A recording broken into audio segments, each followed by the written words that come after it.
All right, everybody. Thank you for joining us on another episode of CryptoClarify.io. I'm Ryan, joined by my friend and co-host here, George. Hey, everybody. And today we're going to talk about the Ethereum killer, Cardano ADA. George, you want to take it away? Okay, so Cardano, or ADA, is the call sign. Ryan's calling it an Ethereum killer because it is another smart contract platform. Now, it's currently being developed with the focus to run financial applications. And the thing that I like about this platform or this protocol is that it has been really well planned out. It seems to have learned from a lot of the past mistakes of other cryptocurrencies, and this one's a rather strong coin. And another reason they're calling it the Ethereum killer is that one of its founders, Charles Hoskinson, used to be the CEO of Ethereum. So of course you can see that overlap. Yeah, and that gives me a lot of credibility, or that gives this coin a lot of credibility to me. The one really cool thing about this coin is learning from past mistakes from other cryptocurrencies. It's designed to have like a more modular or layered construction so that you can take aspects of the protocol that you don't like or that need updating and update them and improve them, which is really awesome. It means that the whole application doesn't have to go offline if you need to change one part. Yeah, customizable levels of security and, transparency as needed. Transparency is needed, and they are big on transparency, actually. They, they're not something that's going to release everything to the world, but they're letting people know what's going on, at least in their own ecosystem, which is something that's really cool. Also, I have to mention the fact or the rumor that they're actually thinking of creating a debit card that goes in junction with the coin so that you can actually spend the currency, the ADA, in real time in real transactions. So I've always loved the idea of having a debit card that you can actually pull from the altcoin marketplace or the cryptocurrency marketplace in real time all over the world. I love that idea. Yeah, I don't believe that exists. There are certain coins that you can do that, but you can't do that anywhere in the US, I don't believe. I think you could at one time, but I think the ecosystem has kind of changed. So some other cool strengths about the Cardano project is that it's an open source collaboration project run mostly by academics.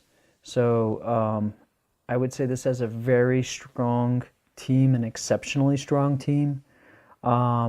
The team really consists of the Cardano Foundation,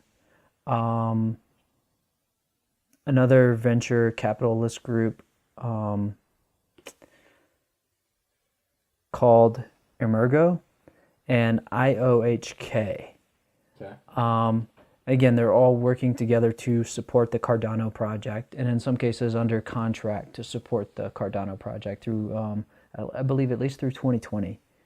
Right now, there's a total supply of 31 billion with 25 billion, I think 25 billion in circulation. So it lends itself to be a little bit more valuable coin when you have that many in circulation.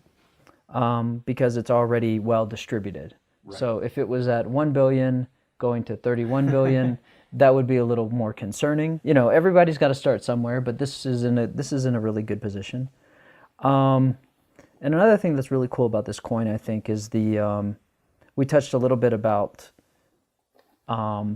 their transparency, but they're very balanced in its goals. Like, they're really balanced in working with regulations and working with users. So, working with like government regulations, for instance, and also like working with maintaining user privacy.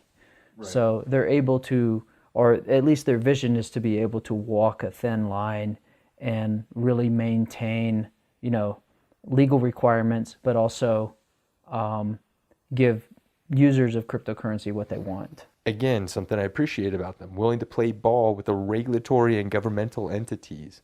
I think that will both help the popularity of the altcoin marketplace and, of course, this altcoin in general.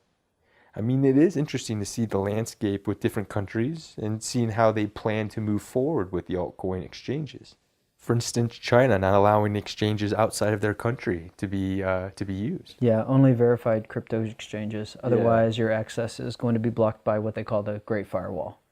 Yeah, it's It's unfortunate that people making regulations probably don't understand the technology that well. They don't understand.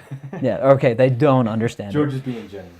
But so they're tasked with regulating it and forming laws about it, but they don't understand it, and to them it's kind of scary.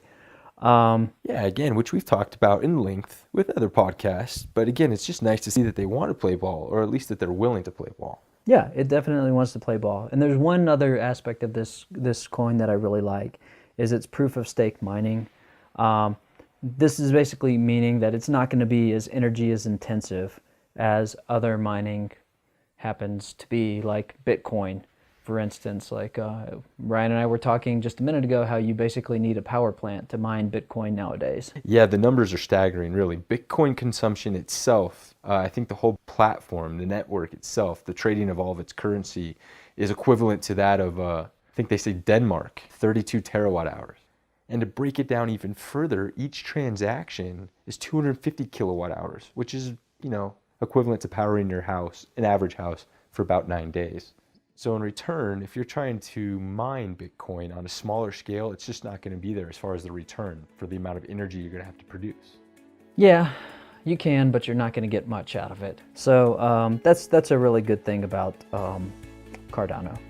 Again, really cool to see the overlap between the two coins, Ethereum and Cardano, ADA. Of course, the overlap being that one of the founders of Cardano was the former CEO of Ethereum. Interesting. And of course, the very, very, very strong team of developers. So it's going to be interesting to see where this coin ends up. Yeah, when Ryan says very, very, very established developers, he means it. It's a solid group of people. So, and of course, we like to always say we're not giving financial advice. We're just discussing some of the more popular altcoins on the marketplace.